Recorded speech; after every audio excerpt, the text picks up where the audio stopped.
On March 1st, I attended a Simchat Bat to celebrate the birth of Aviv, daughter of Nadav and Eli. Aviv, of course, means spring. I know Nadav through his work as a shaliach, working on Israel education in Westchester, now in the Bronx.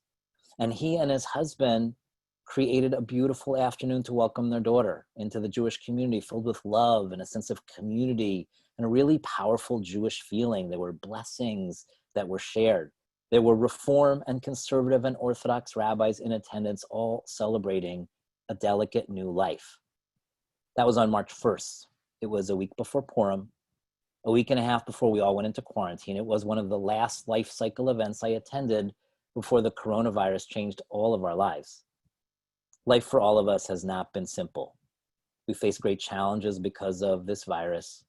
Our society is reckoning in deep ways with racism. This is a time of overwhelming political strife and polarization and violence. I've thought about the sweetness of Aviv's Simchat Bat over these last months. It was an afternoon of improbable hope, like an almond blossom in Aviv in the spring. Every day we have a choice to make. Will we choose to see the earth opening up, or will we see the blossoming branch? It is my pleasure to welcome Nadav to our Friday Night Live this week to speak in honor of Pride Month. And he's going to share a little bit about what it was like to come out as gay in Israel and the experiences that he and his husband have had in America. It's really an honor, Nadav, to welcome you and your family to Riverdale virtually. Thank you so much for having us at your service. It's really exciting. Aviv and Ailey are here, but they're probably gonna go in one point. Shabbat shalom, everyone. Shabbat shalom. Hi. So really, it's the first time I'm speaking with Shul, and it is a true honor. And thank you for the invite. And just before I came in, I grabbed a magnet from my fridge. You probably also have magnets on your fridge. So my magnet is Ve'ahavta l'reacha kamocha. I hope you guys can see it, which means love your neighbor as you love yourself. This is probably one of the most important mitzvot in Judaism, meaning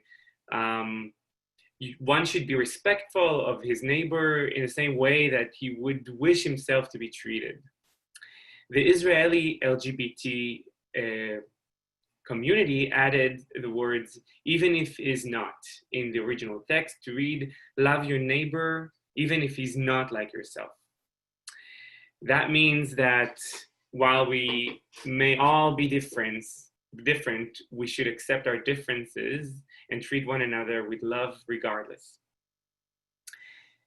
I'd like to share with you my personal story about this verse and maybe about my coming out.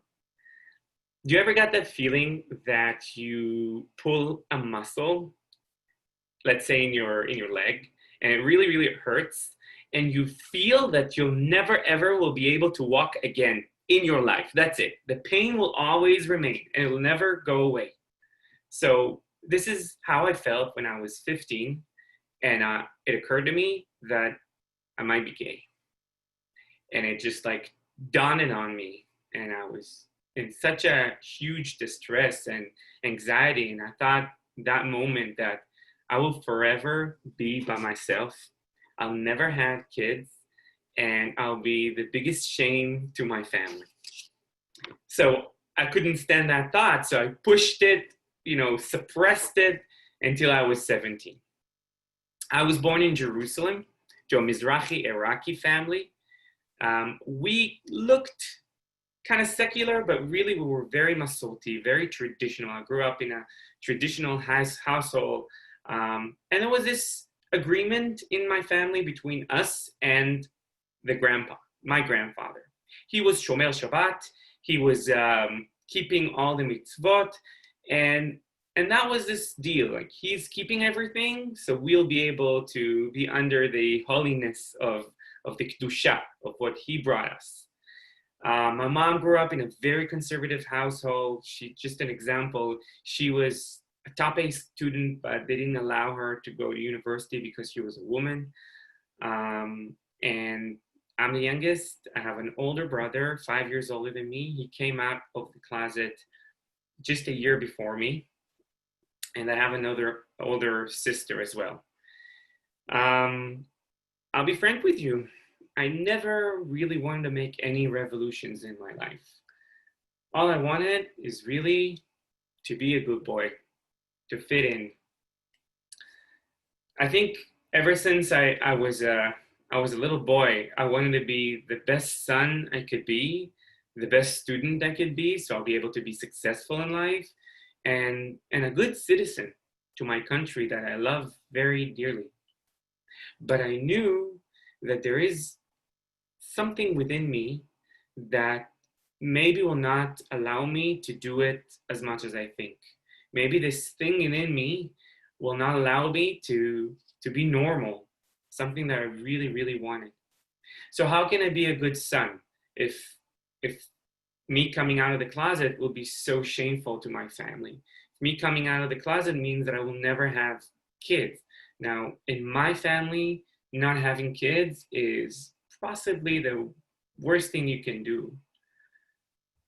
How can I be a successful person if I'm gonna be out of the closet? Will people hire me?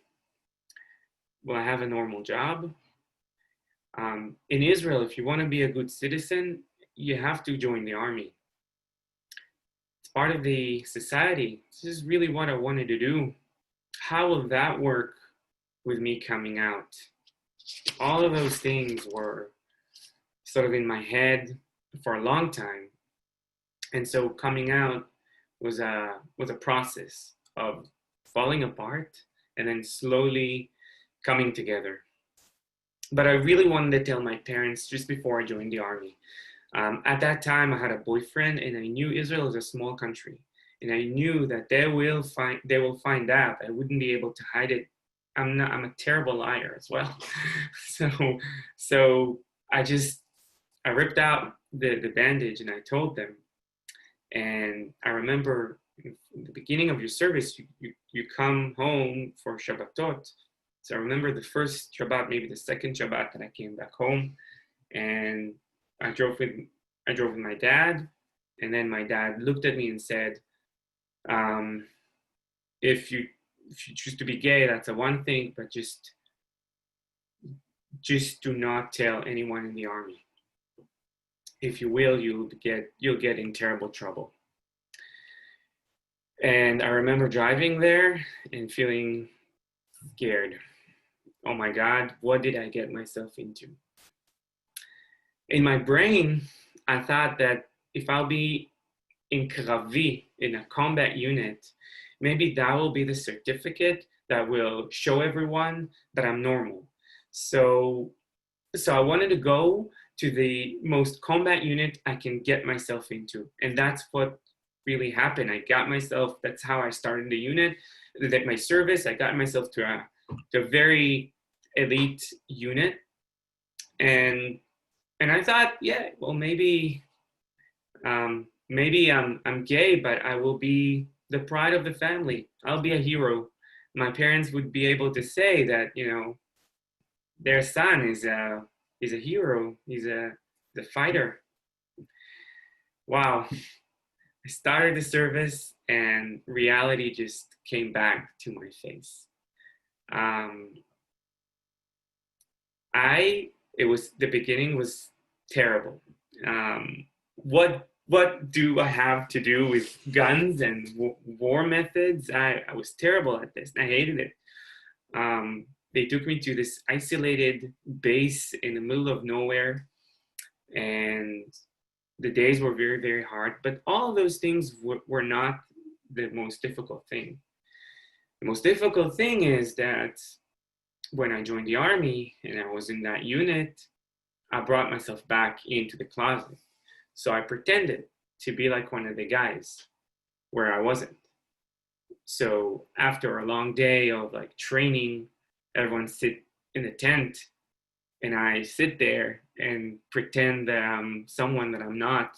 And deep down inside, I remember feeling suffocated. Like I have no one to laugh with. I have no one to be friends with, and I'm like, I feel like a million miles away from where I know my friends are, and I felt lonely. And I think that was the most difficult part of that moment.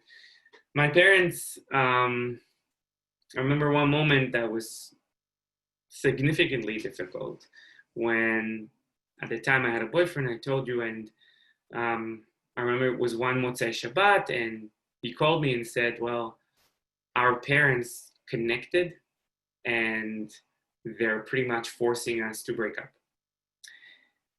And so that moment, I thought myself completely alone. Like, who is there in the world for me right now? I mean, my parents are not. I don't have a boyfriend now. I don't have anyone. And those moments are very, very hard. Those moments, I think, were one of the breaking points for me. But I moved on. I moved on because that's what you do, hoping that things will somewhat get better. And so I moved on with the training process, and you know what? I broke my legs, both of them. It was like a week before the end, after a year and a half in the unit. And I was thinking, so much for being the pride of the family. And so when you're injured in the units, you go back to the home unit, whatever. And there I was with two broken legs, just thinking, what else can go wrong? And I was asked by the commander of the unit to go see him. And I'm like, oh yeah, what did I do now? And I remember myself going to him, and he said, "Look, Nadav, we recognize your abilities, and we want you to be an officer in the medical unit and train doctors." And I was thinking, whoa, oh my God. When I left that session, I learned that the head doctor that treated me, she was a lesbian. And I guess she picked up on things, and she thought that this might be a better position for me. It gave me a lot of confidence, and I started coming out in the army, and you know what? Nothing happened. Really much from that moment in the army, things just became better and better, and I had the most amazing service one could possibly ask. After my army, I had a boyfriend, another one, and we moved to Tel Aviv. And everyone knew about us. My family knew about us. My parents decided to tell about me and my brother about the fact that we're gay to the entire family, but they didn't tell my grandfather. Grandfather was very, very old. As I told you at the beginning, he was the holiness of the family. He kept all of us holy, and they didn't tell him. They told him that my boyfriend is my roommate. They told us that my parents told me that it'll hurt his health. That if he'll know, it'll cause him a health situation. It'll be our fault. But I thought that it really gonna hurt the honor of the family. Maybe this shmirah, the guardness, will be broken. So we moved on, and I remember a Saturday night. My grandpa was 103 at that time, and I'm getting a phone call from my dad, and he's saying, Grandpa is in the hospital. So when 103 years old person is in the hospital, you realize where this is going. And I said, "Okay, Dad, I'm coming over. I'm on my way." And he said to me before I hung up, he said, he also asked you to bring your partner. And I thought to myself, and I said, "Sure, we're coming." And I thought to myself, why would my grandfather would want to see my roommate in his last moments? I didn't really think about it. So we went to the hospital. And there he was in his room, connected to all these tubes. He was all together, but he couldn't move. my entire family was around, and I see him kind of raising his head a little bit, and he goes like this, and he calls me. And so I approach and to take his hand and put it on my head and give me a blessing. And then he looks at me and says, call him, like, call my boyfriend. And I asked him, and he came in. And then he looks at my partner and he says to him, promise me that you will always look after Nadav. And that moment, I realized that my grandfather knew all along, and that he wanted to give me a last gift, the gift of being Jewish and being gay, the acceptance of being part of the family. And I remember thinking, this is the best gift someone can have. The true acceptance of the family was really when my brother and then later me came to my family and said that we want to have kids. And my brother started off, obviously, and he has 2 kids. And when he did it, it was more than 10 years ago. And back then, people thought that it's crazy to raise kids to dad. I mean, the kids will come out weird without a mom.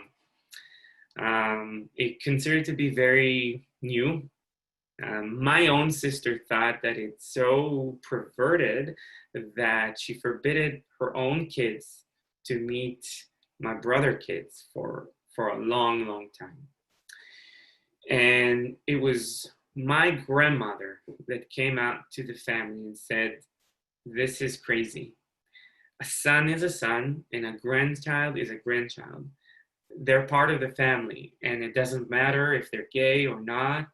And she just said to all of the family, she said, this is, you're behaving in the most weird way you can behave.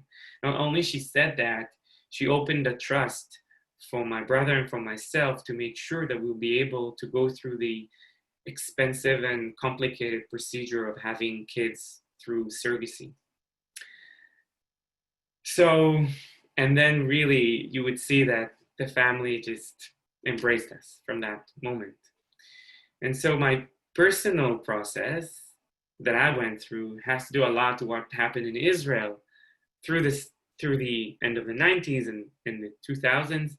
And there's no doubts that Israel now, if you walk around the street, Israel accepts, the street accepts the LGBT. But there is a gap between what's going on in the street and what's going on in laws. It's legal to be gay, it's okay to be gay, but you cannot get married. And it's very hard to, it's not allowed for gay men to go through surrogacy process. And there's a huge gap. From a latest poll that was just conducted, it showed that 80% of the citizens in Israel actually supports gay marriage. Only 20% not support. Those 20% happen to be ultra-Orthodox that have a lot of control in the parliament in Israel. And therefore, the situation is almost impossible. As you can see that the environment is very accepting, yet in the legal department, it's still very, very slow. But I want to focus on the reasons why, how come Israel is so acceptant, and what happened throughout those years that all of a sudden it became okay to be gay. So 3 things happened in Israel when I grew up. First one is in 1993, when the Israel Defense Force said out loud that they accept LGBTs in the army.